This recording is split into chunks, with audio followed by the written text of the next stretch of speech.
தென்காசி மாவட்டத்தில் மழை பெய்து வருவதால் குற்றால அருவிகளில் சுற்றுலா பயணிகள் குளிப்பதற்கு தடை விதிக்கப்பட்டிருக்கிறது. இது குறித்து விரிவான தகவல்களை நமது செய்தியாளர் செந்தில் வழங்க கேட்கலாம். செந்தில், விவரங்களை பகிர்ந்துக்கலாம்.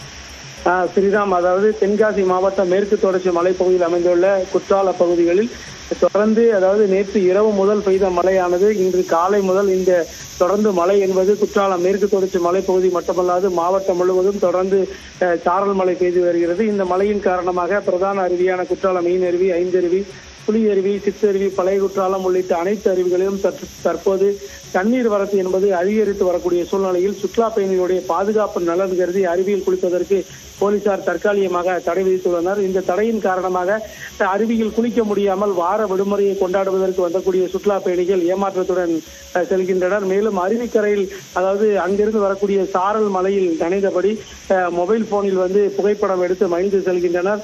மேலும் வார விடுமுறையை கொண்டாடுவதற்காக வந்த சுற்றுலா பயணிகள் அருவியில் குளிக்க முடியாமல் ஏமாற்றத்துடன் செல்கின்றனர். ஸ்ரீராம், தகவல்களை வழங்கியதற்கு நன்றி செந்தில்.